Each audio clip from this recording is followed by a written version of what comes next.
For centuries, African Americans have made major contributions to society. From the countless years of free labor to the newly introduced architecture and many amazing inventions that helped push America into the modern age. In light of Black History Month, today we'll be going over one of the major African American inventors and what impact he had on society. Lewis Howard Latimer. Latimer, born in Chelsea, Massachusetts on September 4th, 1848, his parents being Rebecca Latimer and George Latimer. Being the youngest of 4 older siblings, Latimer was eager and ambitious to succeed from the beginning. His father, George, who'd been a slave in Virginia, ran away from his injustice in pursuit of freedom with his wife, Rebecca, who'd been a slave of another plantation, then settled in Boston, Massachusetts, all to prove a better living for their future family. But today's story is not about George, it is about his son, Lewis. Lewis Latimer joined the U.S. Navy at the age of 15 on September 16, 1863, and served as a landsman on the USS Massasoit. He gained employment as an office boy with the patent law firm, the Crosby, Halstead and Gould, with a $3 per week salary, which would equate to approximately $86 today. Being a 17-year-old teenager and a first-generation free slave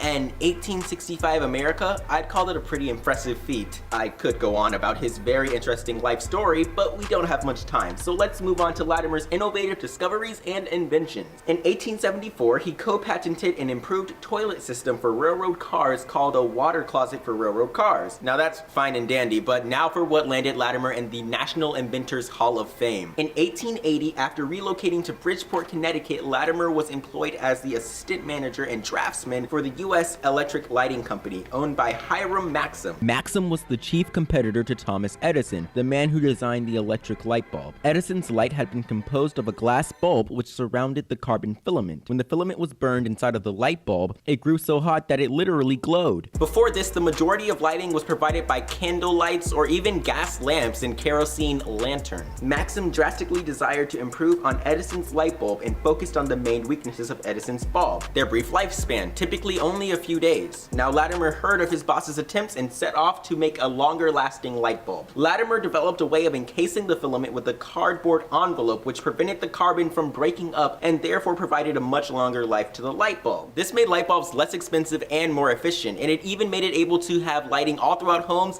and through your city streets. Latimer's capabilities in electric lighting became well known, and soon he sought after continue to improve on his incandescent lighting. Eventually, as more key cities began wiring their roadways for electric lighting, Latimer was sent to lead the planning team. He helped install the first electric plants in Philadelphia, New York City, Montreal, and oversaw the installation of lighting in railroad stations, government buildings, and major thoroughfares throughout Canada, New England, and London. Latimer received a patent in January 1881 for the process of manufacturing carbons, a much improved method for the production of carbon filaments used in light bulbs. So that was the story of Lewis Howard Latimer, and next week I'll be back with more amazing African American feats.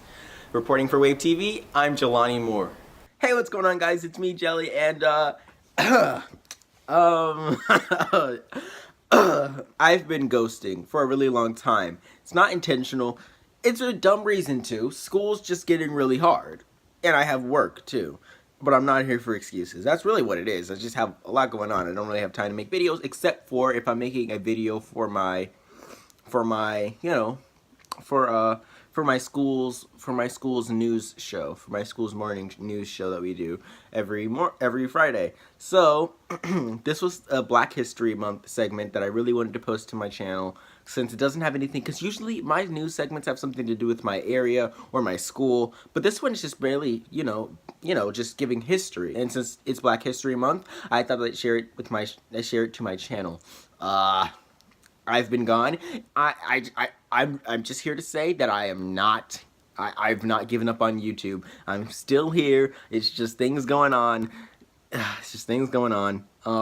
But yeah, I love you guys so much. Don't want to make this too long, and I will see you in the next video, hopefully soon. I know I say I post every week. I don't know, just a lot going on. I'll see you guys soon. Right. Bye.